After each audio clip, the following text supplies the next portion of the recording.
ஏன் தேவன் இப்படிப்பட்ட கடினமான உபதேசத்தை இந்த புதிய ஏற்பாட்டு சபைக்கு எழுதி வைத்தாரு? எழுத்தின் பிரகாரமாக கொலை செய்ததான் கொலைங்க, எழுத்தின் பிரகாரமாக விபச்சாரம் செய்ததாங்க விபச்சாரம்.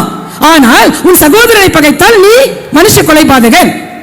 நீ கண்ணினாலே ஒரு ஸ்திரியை இச்சையோடு பார்த்தாலே அவளோடு கூட விபச்சாரம் செய்தாயிற்று என்று ஏன் கடினமான உபதேசங்களை புதிய ஏற்பாட்டு சபைக்கு எழுதி வைத்திருக்கிறார்கள்? மோசே சீனாய் மலையிலே அழைக்கப்பட்ட பொழுது தேவன் மாதிரியை காண்பித்தார். அந்த மாதிரி தான் இயேசு கிறிஸ்துவுக்கு அடையாளமாக இருக்கிறது. ஆசரிப்பு கூடாரத்தை கட்டும்படியாக அந்த ஆசரிப்பு கூடாரம் இயேசுக்கு நிழலாக இருக்கிறது. ஆசரிப்பு கூடாரம் புதிய ஏற்பாட்டு சபைக்கு நிழலாக இருக்கிறது. அல்லேலூயா, தேவனுடைய நாமம் மகிமைப்படுவதாக, தேவனுடைய நாமம் மகிமைப்படுவதாக. பிரியமானவர்களே, பழைய ஏற்பாட்டில் உள்ள விசுவாசிகளுக்கு ஊழியக்காரர்களுக்கு இயேசு காண்பிக்கப்பட்டார். புதிய ஏற்பாட்டில் உள்ள விசுவாசிகளுக்கு இயேசு கொடுக்கப்பட்டார். காண்பிக்கிறதுக்கும் கொடுக்கிறதுக்கும் வித்தியாசம் இருக்கிறது. ஏன் கொடுக்கப்பட்டார்?